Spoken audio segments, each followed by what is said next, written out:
Okay, I think we are good to go. Alright.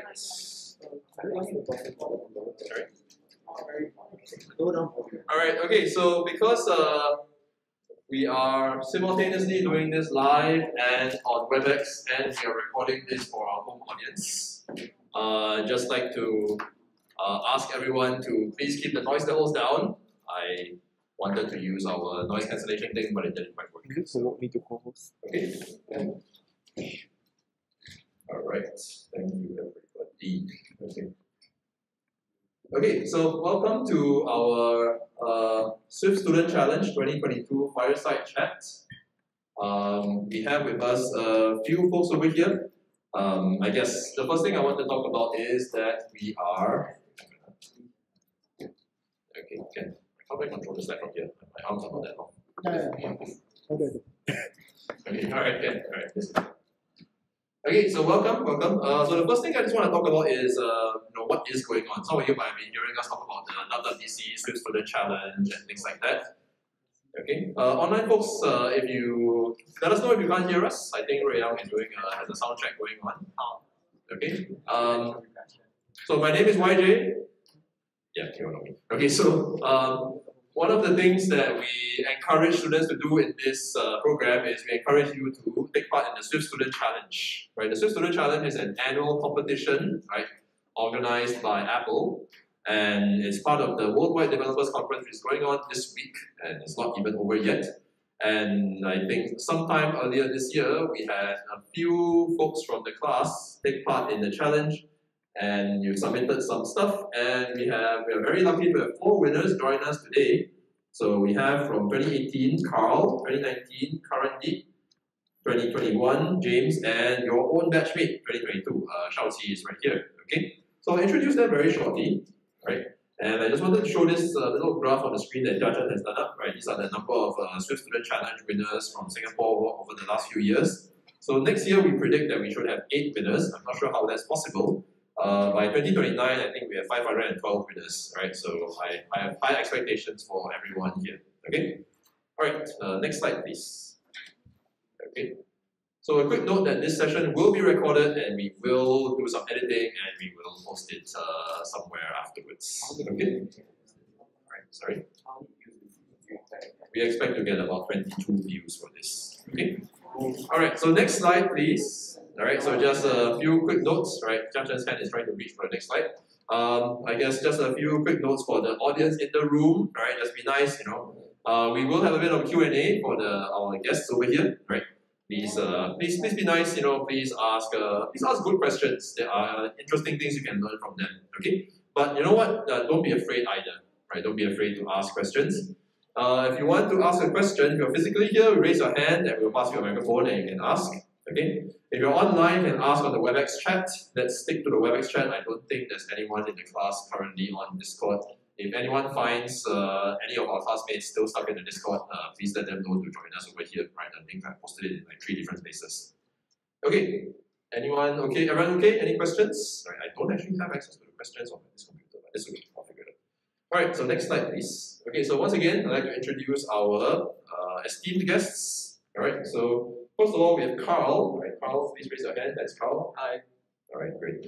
And next up, Carl is from, so first of all, Carl is from the class of 2018, the very first batch of Swift Accelerator. And he is currently studying at Nanyang Polytechnic. Which course are you doing, Carl? Cybersecurity and Digital Forensics. That's right. Very nice. Very cyber.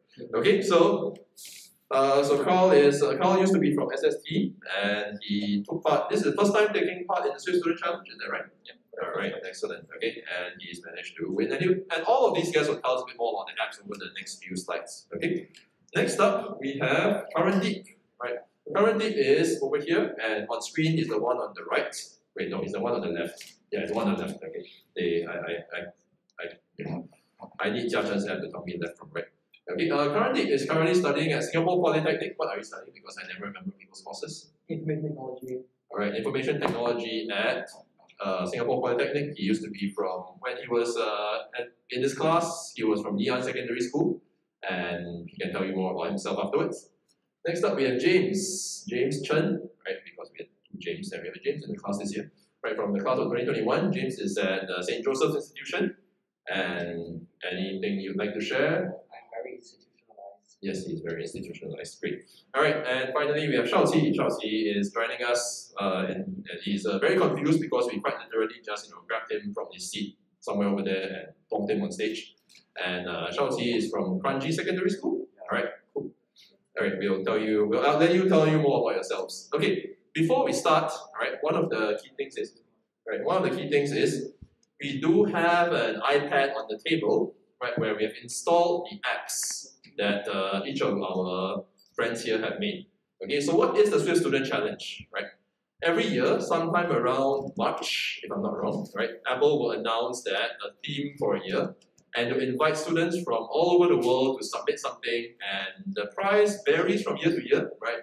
Back when there was a physical conference, the prize was a ticket to the Worldwide Developers Conference. And this is no small ticket. The tickets cost, if I'm not wrong, US $4,000, which is more than the plane ticket that you would take to get there. And they are not easy to get because actual developers will ballot for them. It's like you're trying to buy houses in Singapore.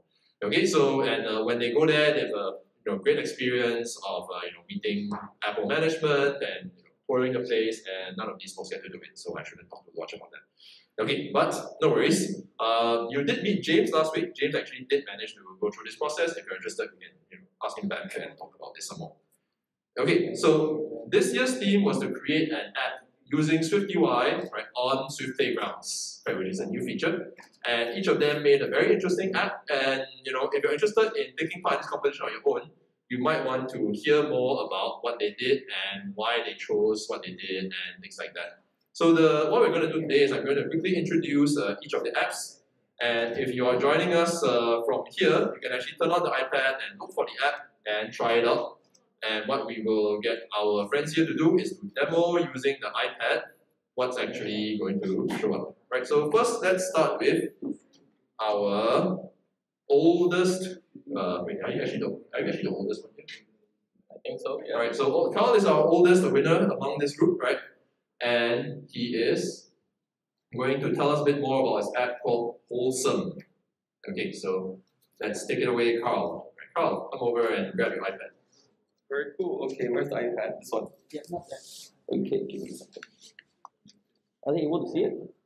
Oh, you can see it. That's so cool. Okay. Hang on. This looks very dangerous. Can I unplug this? Or no? No, you cannot unplug it. No, okay. I will try and make this work. Okay, hi everyone. So I'm Carl, and so I created this app called Wholesome. It's a very wholesome app. Why is it wholesome? We are about to see. Okay, so let me just open up the app right now. And from the very first screen, you can see that this app's main focus or main point is around mental health. Okay, in fact, I don't really need to explain much about it. It tells the whole story by itself for you. So yeah, mental health is a very serious issue in this day and age with a sad face emoji. And then after that, I show you some very depressing statistics about how, in the last year, a lot of people are depressed. So how am I trying to solve the problem? Oh wait, sorry, first, and then I talked about how, especially now with a pandemic or with the outbreak of war, a lot of us can feel very hopeless. But don't worry, because despite that, how hopeless the situation may be, we can still help to lift each other up even in the simplest ways. Okay, so how does my app accomplish that? So first we have this screen here. I do not have an Apple Pencil, but this app actually uses the Apple Pencil for you to write down notes of encouragement or notes of appreciation. So if I had a pencil, I think I can use my finger. So I can do. Does this work? No. Doesn't work. Oh, okay. you need to plug in, right? Yeah. Okay. So I can type stuff here, but you'll notice it's not very accurate and it's not even coming out for some reason on this iPad. So you're supposed to write down a note here and draw a note using the Apple Pencil, but because we don't have an Apple Pencil, it's not really working right now. But then of course we have another way of typing out the notes, and that is up here. So when you type out the notes, or rather when you draw first, we use character recognition or the vision framework to be able to extract what you have typed, and then we perform this thing called sentiment analysis on the text that you have typed out. So for example, I typed out I love you here, and the iPad thinks that I love you is a very wholesome thing to say. So because of that, I can now add it, and now I have a list of compliments here on the left that will appear. Now I need to write down a minimum of 3 compliments. I'm very lazy to come up with more, so I would just write more things to do with love. So I love your hair, okay, or I think you're, oh no, what did I just do? Okay, I think you're great. There you go. For some reason, without the comma, it's not wholesome. With the comma, it is wholesome. So we're just going to add that in. So now we have 3 compliments on the side here. Now we have created these compliments, right? What are we going to do with the compliments? Well, now that you come up with some wholesome compliments, it's time to find someone to share them with. So then you prompt into this view here, where I can use my iPad and I can point it at people and it will detect how many people is in the frame. So it uses Core ML or like some machine learning model I ripped off the Apple website to be able to determine how many people is in the frame. So if I want to go up to Jiachen right now, I point this at Jiachen and then I will type. Okay, I don't know if the volume is off. How do I switch on the volume? There's no volume, okay, very sad. But like there'll normally be a volume. If I point at him, I press I love you and the iPad will say I love you to you. The best part about this is you don't need another person to do this. All I need to do is point my iPad at like my phone camera, right? And I can tell myself I love you. Which is a little bit depressing, I don't know, but you know, even if you have no one to share your newfound appreciation or joy with, right? You can still share it with yourself by pointing the camera at yourself. Okay? But the whole idea is that if I point it at Jiachen, I love your hair, Jiachen, okay? There's a score at the bottom right hand corner that will increase depending on the amount of people inside of the frame. So the whole point is you just keep racking up the score, you keep going around and use your iPad to tell people I love you because for some reason you can't do it yourself. So, and yes, that is my entire idea with my app. Thank you very much. Now what I do with this.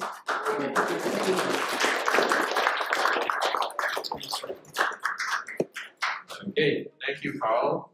Alright, so that's the wholesome app. And next up, we're going to ask Karandeep to do a demo. So I want to remind the folks in the class that you do have an iPad on the table that you can actually try out as our presenters are demoing. Please feel free to try them out. Some of the things don't come across very well because of there's no sound and things like that. But you can do that on the actual iPad. Okay. If you happen to have an Apple Pencil, you can actually go ahead and try out the handwriting recognition. Okay. Alright, and with that, Karandeep, you're up. So I built an app called AF Learn, in AFL Learn.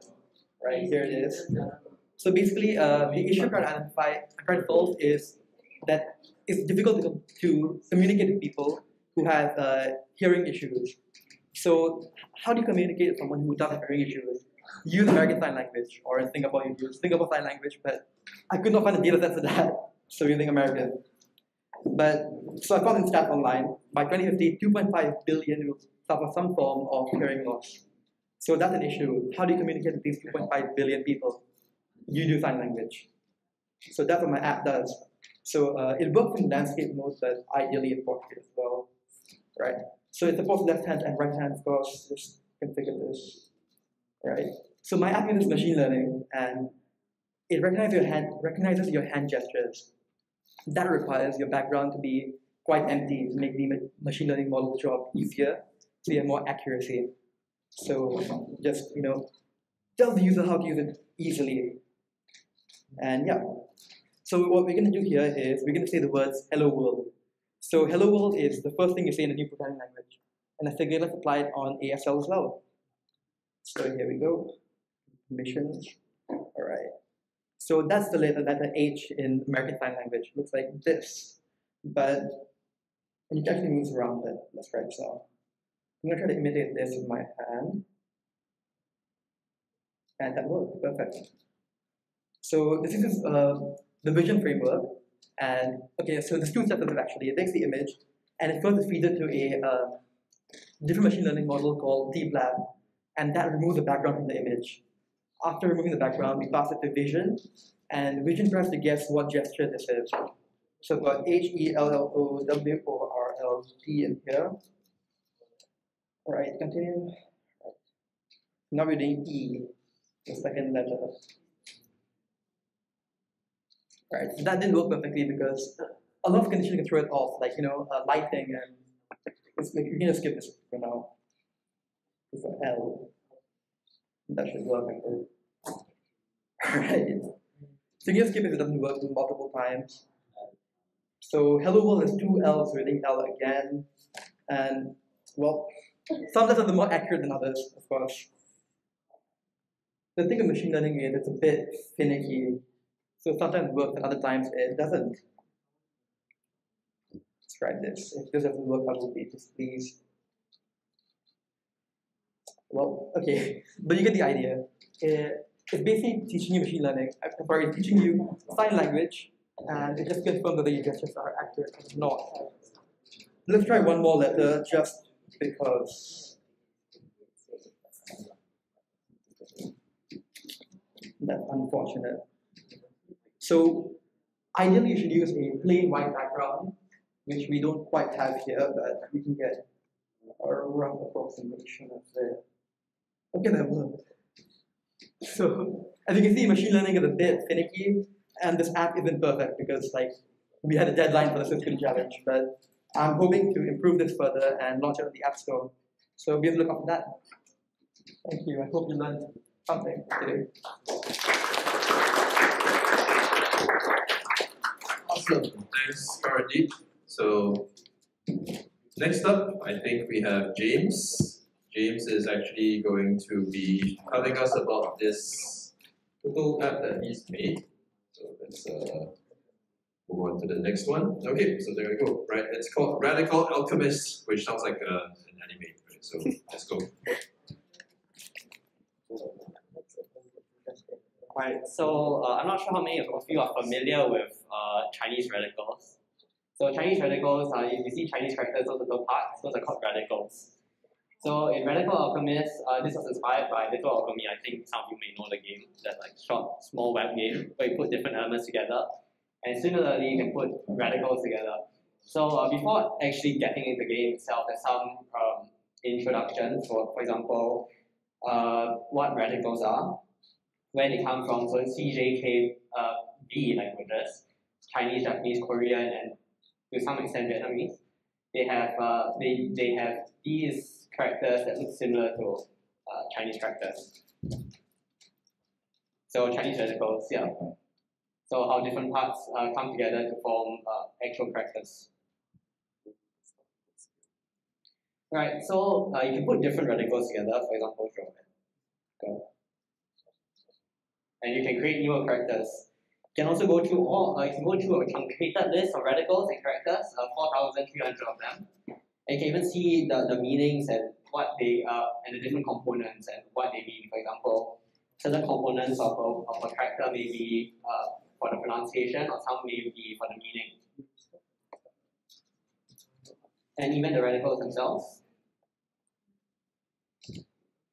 So the purpose of this is actually to make learning Chinese more fun. So you can go through characters and understand their origin and how they were put together.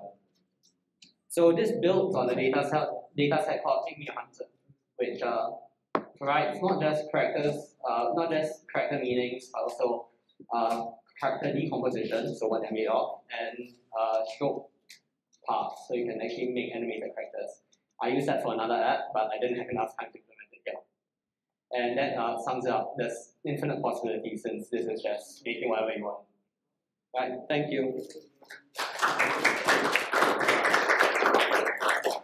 Okay, thanks, James. So that's Radical Alchemy, which is very different from what I imagined it would be from title.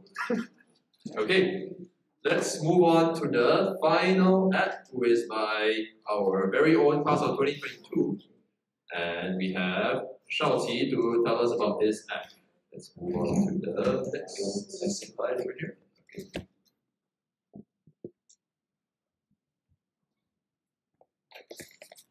Okay, so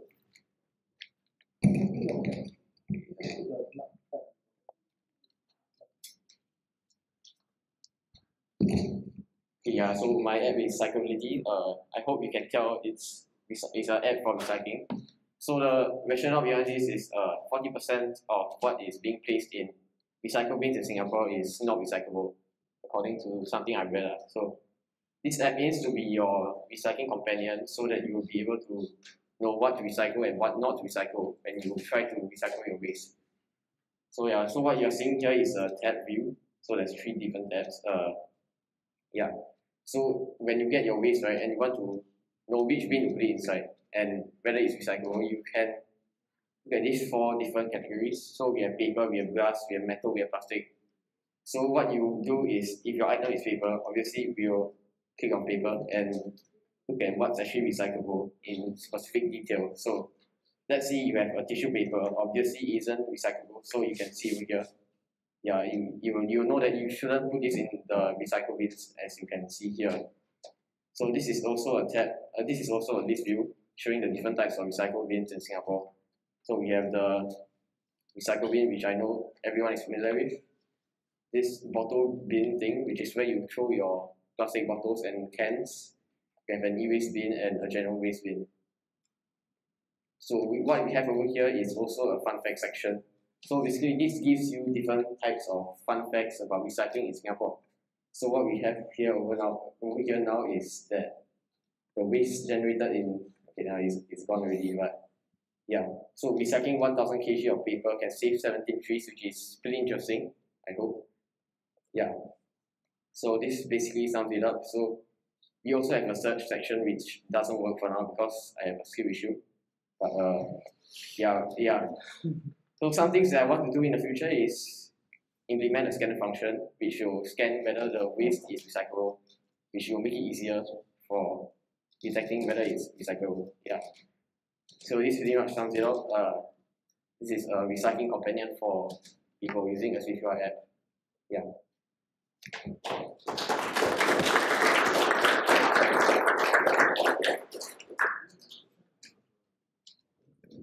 Alright, so what we're going to do now is we're just going to have a few, we'll find out a bit more about our participants here, okay? And what we want to do is just want to spend a little bit of time just finding out about, their lives, motivation, their love interests, whatever. Right? I have no idea. Okay, so I will ask them random questions, and you can too, right? So once again, if you have any questions, right, please let us know. Right, those of you who are online, feel free to ask us in the chat, and we will happily answer them.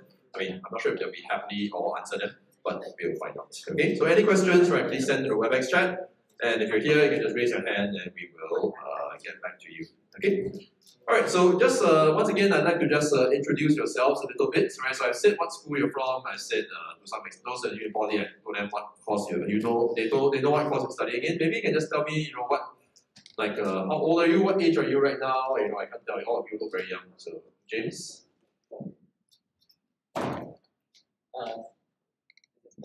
Yeah. And while you're at it, let me know, when you got started with coding. Right? I think that's, so your age now and what age you got started with coding. So I'm 16. I started at P3 with PHP. That was an interesting experience to start with.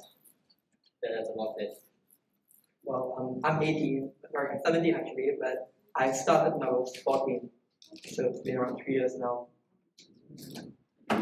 Hi, yes. I'm 18, but I started coding when I was about 13. So yeah, I'm 15. I started when I was P6 with microbit. I'm not sure if that's considered, but yeah, microbit.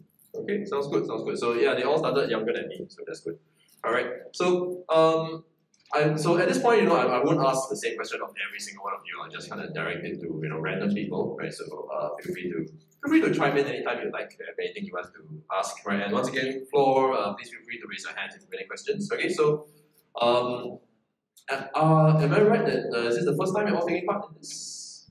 Yeah. Okay. All right. Awesome. Congratulations. Okay. So I'd like to just find out, currently, why did you decide to take part this year? I mean, you did the program all the way back in 2019. So why this year? Why now? Well, I wanted to take part last year, but last year I wanted to do an augmented reality app, and then because my iPad couldn't run it, I had 2 GB of RAM, and that was just not cutting it. So I kind of got lazy and didn't do it. But this year I figured, jacket to school, I want one, and I had time, so I made a cool app, and it wasn't nice. And Carl, you also you joined the program in 2018, and I know you haven't spent a lot of time making Swift apps since, but why now? Why suddenly back in the game? I guess my main is I've wanted to do it for a while already. Like maybe the past few years, I keep seeing Jiazhou winning it, so I kind of just thought to myself, it can't be that difficult, right? So like I mostly wanted to prove to myself that it was something that I could do, or it was something that I could achieve. So then I thought, this year I had a little bit of time to do it, so I was like, why not just give it a shot? And I just made whatever came to mind, and then I managed to win it.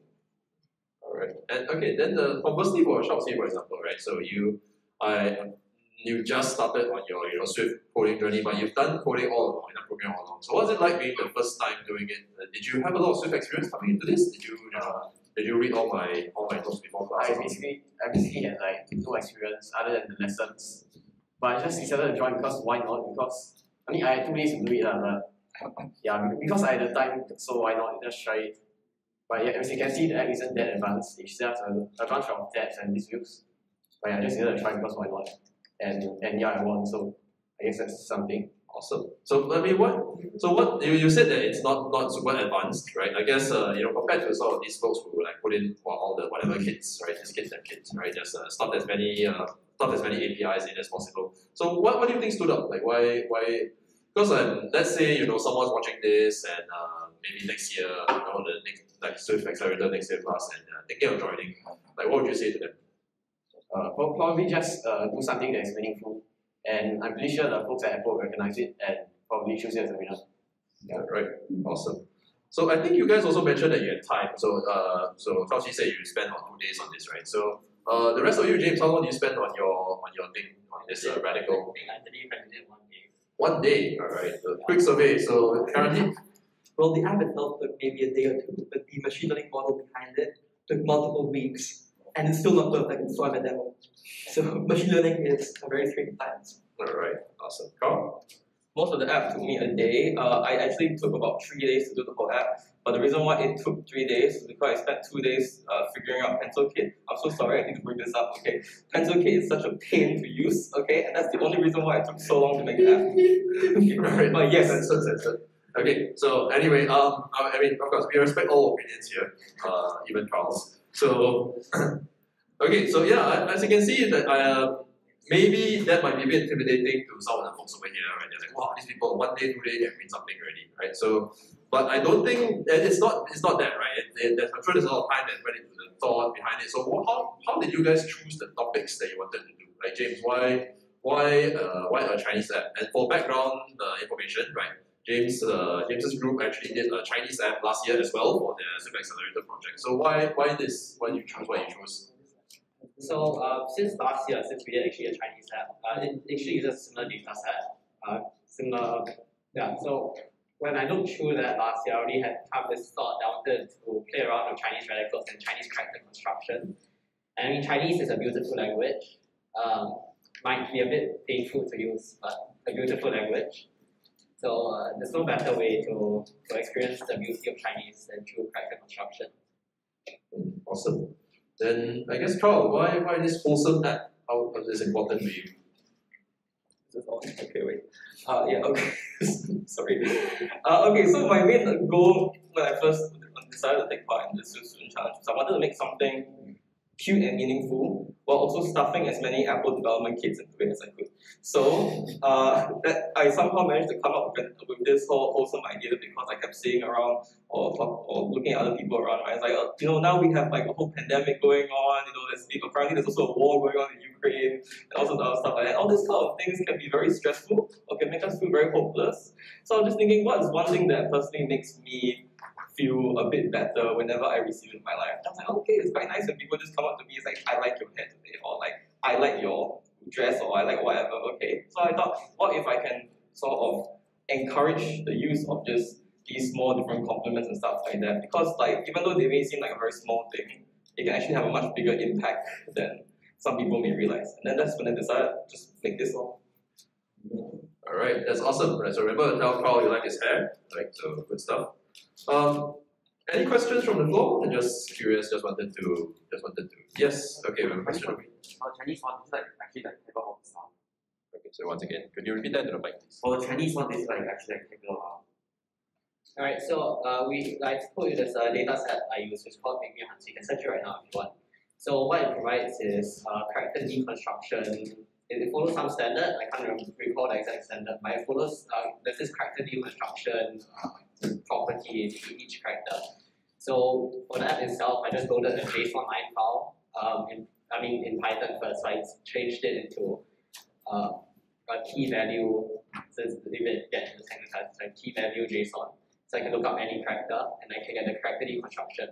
I took the character deconstruction string and got all the radicals from it and sorted it. So when I look it up on a key value, I can just see a sorted string, a sorted set of radicals, and look it up to get the character information. Did you ever get that? I will quiz you on it next week. Okay. Alright, awesome. Okay, thanks, James. James, I'm curious. Do you actually like the Chinese language? Do you like the subject? Because I mean, the stereotype is like nobody likes mother tongue, right? So, do you enjoy the Chinese language a lot? I think I have a very defeatist attitude that I have to learn it somehow, so I'll make it fun. Right. Awesome. Right. That's a good attitude because that I think that applies well, especially to programming. Okay. So I'd like to ask Shotzi, what was the hardest part of this for you? Like what was difficult? Mainly, what I have to do is just spend time reading Psycho and some other things to solve different issues. Yeah, so technical wise, it's not very hard, but you just need to spend a lot of time on it and read some and figure out stuff. Or was there like one particular thing that you got stuck on, or just spend a lot of time just bashing your head against the wall? Because I don't really recall any specific thing, but yeah, generally that's what I thought. Like for example, for yours, because there was some stuff that you said, not done yet, that kind of thing. How did you know where to stop? For something like this, you never know, right? This is gonna happen. This is gonna happen to the rest of this class also, right? When you release an app, you have 10 features, and then you only have time to do 5. How do you choose what you wanted to do? So basically, for one of the features I wanted was to scan specific waste items. But obviously, that requires things like CoreML, which I won't be I'm not really good at. So yeah, basically I just decided not to do that and focus on making the UI and user experience much better than the technical side. Yeah. So I think that goes into currently as well. So was there anything that you wanted to include but didn't manage to, and why? I hope to include some augmented reality. So it shows whether you're successful or not. So in my app, it takes you back to the main page to show you that. But I wanted it to show a check mark who really had said, good job, you've done it. But it turned out that augmented reality required lots of performance. My iPad had 2 GB of RAM, and that was not sufficient. And it required a true depth front camera, which is only on the iPad Pros and the iPhone Pros and the Face ID. So it wasn't technically possible to do it for me. And the other thing was that I just didn't have time. Right, fair enough. I also would like to have animation and stuff, but again, time. Okay, so I think this is going to apply to the folks here now, right? If you're getting into the group of things, or making things, but sometimes you need to know which battles to pick, I guess, right? Which battles you want to pick to get things done. Okay, so have any of you just checking maybe with James, like have any of you watched the WWDC this year? I have not. You have not? No chance? Currently? I stayed up until 6 a.m. watching it. Oh my And then goodness. again yesterday watching sessions. Alright, so did you manage to attend any of the labs or things like that? Yeah, I did one on in-app purchases because I had issues with Pocket. So it turned out to be an Apple server type issue, so they're working on it now. So actually, could you mind telling the audience here, what are all these labs and sessions and things like that, and how would beginning developer benefit from all this, right? Other than watching the keynote. Keynote was fun, right? Because it's about new products, yay, right? But beyond that, right? What's the rest of WWDC about? Well, the keynote is focused more towards consumers, but the session and labs are what's really for the developers. That's the developer part of the Worldwide Developers Conference. So the sessions, they just go through all these new APIs in depth. Because for something new like the new widget kit, you're not going to find a tutorial immediately on the web. If you want sessions, the Apple explainers, the Apple developers, they explain it really well, and you can just start implementing it immediately. And the lab, they're just one-on-ones. So for example, if you want something about what's the new API we got something about object detection in AR. But if you're still not clear on it, you can do it lab, and you can ask the engineers themselves who built it, how it works, how you're supposed to use it. So I did one last year as well about an app review, and they helped me sort of issues out in my app, and they got it approved the next day. So lab session is really good, and I would recommend doing them if you can. Okay, awesome. The rest of you managed to watch anything? Well, has been busy, but yeah. Yeah, I managed to watch both the WWDC and the platform State of the Union, and I did not attend any labs or sessions though. But if I were to say anything interesting about them, I guess for the consumer event, the new MacBook Airs are pretty nice. Okay, they look really good. But the part that really caught my attention the most is actually like this new collaborations API, which I can see a lot of potential with the collaborations API with a lot of projects that I want to do in the future. But they very briefly, barely touched on it. Even during the platform State of the Union, they didn't really mention it a lot. But if there's something I'm most interested in that came out of most of those events, other than the products, of course, it would be that new API. Okay. And Chelsea, what's it like for you? Like, so before this, were you well tuned into the Apple ecosystem and watched the keynotes and stuff like that? Yeah, basically, I mostly watch like the events, and yeah, WWDC I started watching like 2 years ago, I think. Okay. Yeah. Alright. So this time around, any different? Does it feel any different? Like any? I think this time they introduced a lot more kids, I think, and a lot more APIs also. So that'll be cool to work with and learn also. Right. Yeah. I think this was longer, right? The last couple of years only 1 hour. So this time around was like 1 hour 45 minutes. So good stuff, right? So if you haven't watched it yet, it's available on the developer app, and you can go take a look. And I think there are summarized versions if you don't have 1 hour 45 minutes to spare. So I guess we're coming towards maybe about slightly towards the tail end of this. I'm just kind of curious. I'd like to find out, and of course, anyone with any questions, please raise your hand. Just let us know. Alright, I'd just like to find out what's next for you guys. Any cool projects you want to tell us about? Anything you want to plug? Anything on the App Store? I think currently you mentioned that you are working on stuff that's already on the App Store. That's why the lab sessions are especially useful for you. You want to tell us about that? Yeah, I've got a few apps on the App Store. One of them just got kind of stolen by WWDC. The newest app is called Vanish. It removes the background from images, so you can export it to your passport photos, for example. Because you need the method of sizing, and then you get the horrible backgrounds in your house. So this makes that easier, but in iOS 16 you can just copy the image out anyway from your photo gallery, so that kind of defeats my app. The most popular app I have in the App Store is called Power to You. So for example, everyone here's got a MacBook, but if you also have an iPhone or an Apple Watch, what Power to You does is that it collates the battery level of all your devices together. So you can see how much battery your iPhone has from your Mac, or you can be sitting on your table and you can see the battery of your Mac from your iPhone. So it's like the Apple battery widget, but a bit more powerful. That's got, I think, around 9,000 downloads right now. It's a paid app on the App Store. You can check it out if you want to give me money. What I'm planning to do next is AS Learn, the app I demoed just now. I plan to work on it further, improve the machine learning model, and bring it to the App Store. So that should be fun. We'll look at that. Awesome, thanks. And Carl, I know you've been working on various things over the years. Anything you want to tell us about? Doesn't have to be on App Store, I guess. Okay, so let's talk about at least the relevant stuff first. Okay, so the Apple ecosystem stuff. Okay, so I don't really do much iOS development or much any form of like Apple development. I focus majority on web or backend or servers and stuff like that. But I am working on a app recently. It's just a fun little project. Think of it like you are combining Spotify's collaborative listening feature with the fitness app. So you can now listen to music while exercising with your friends together. So that's a cool little app that I've been working with a small group of friends in NYP. But is that ever going to work or ever going to come out? No idea, depends on how much free time I have, because it's a lot of work creating this kind of apps. But yeah, outside of that, I am also the founder of Cokerlab, which is a small little startup that I run. And generally what we do is we create online collaborative code editors and compilers. So that's why I mentioned earlier that the collaborations API will be very interesting to use, because I have my friend here, Jiashen. Hopefully he will be very helpful in helping me implement that collaborations API into the iPad one day for our app or our progress. Yes. I think that's about it. I do a few other small things here and there also, but I don't think that's very relevant. So, yeah.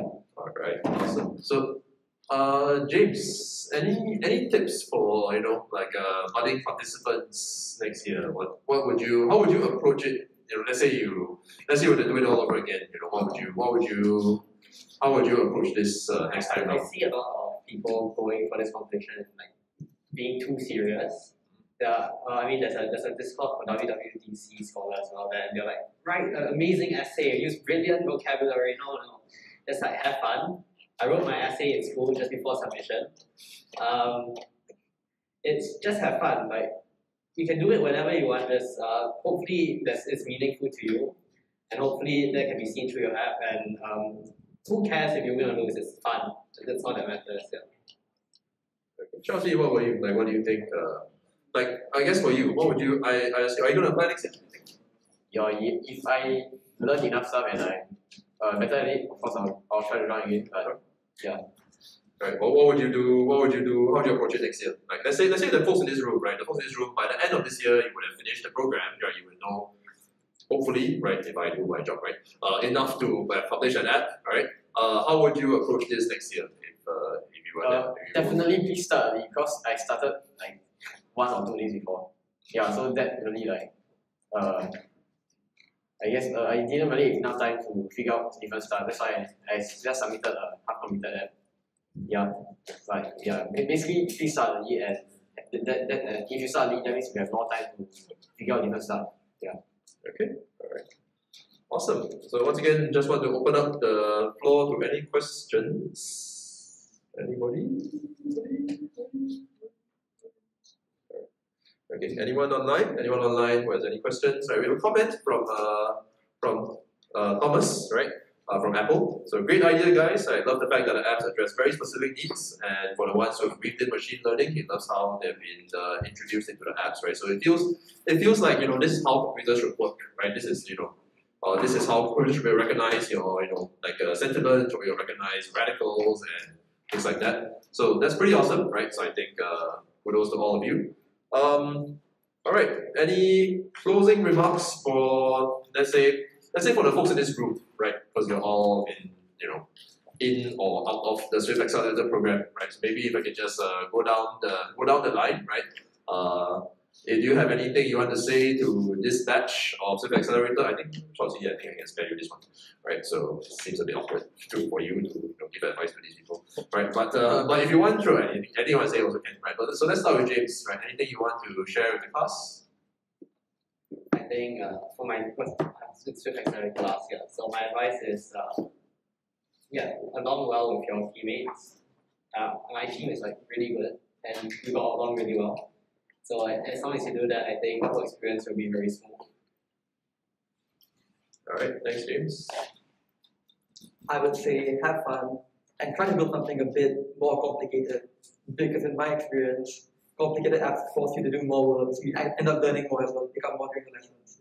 So actually, currently, what did you build for your Swift Accelerator project? Okay, we built a very basic app called Scheduler Pro. Oh yeah. So I mean, no, nothing disparaging about that. I just remember. I would not recommend downloading it. It's a very bad app. We rushed it. I don't think we got enough experience building the app, and it just wasn't really great. I've massively improved programming skills since then, but I believe that if we had worked on something more complicated, we would have done a better job, because we would have been forced to do a better job. So I would say pick a more complicated idea. Don't do the standard productivity apps that every single developer has. Right. To-do list apps are banned, by the way. We're not going to. You can publish it on your own if you want. Right. After that batch published like 5 to-do list apps, we're like quite involved. Right. So no more to-do list apps, sorry. Right. They ruined it for you. You can play currently. Right. Yeah. Oh yeah, no recipes, my goodness. I know what. Suddenly, you want to cook. Okay, anyway, Carl, any words of advice for these budding young programmers?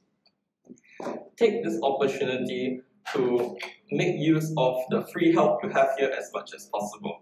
Okay, so I think I'll add on a bit to what Karan has said. Go try and learn something a bit more complicated, a bit more interesting. So the good part of being in this program right now is that if you want to go and learn or try something more complicated, like I want to try and figure out how to use CoreML or natural language or SpriteKit or any of the other more complicated Apple frameworks, right?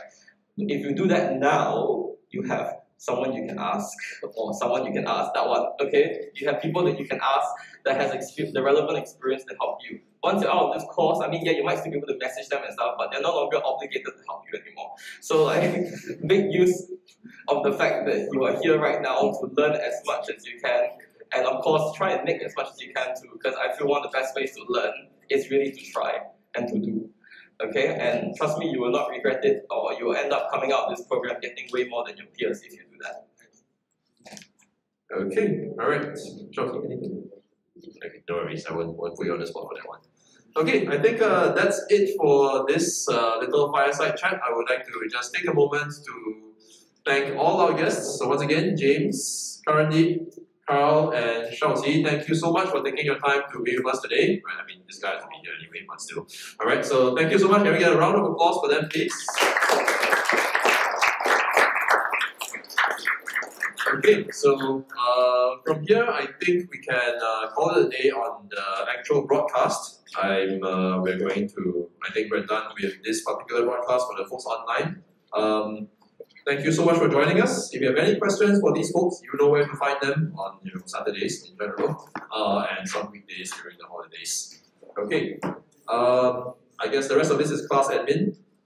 The folks who are joining us online, you can join us on Saturday, right? I'd love to see you on Saturday. We start at 9, assuming I don't miss a jam again. The people who are here, same to you, right? I'll see you on Saturday if you can make it.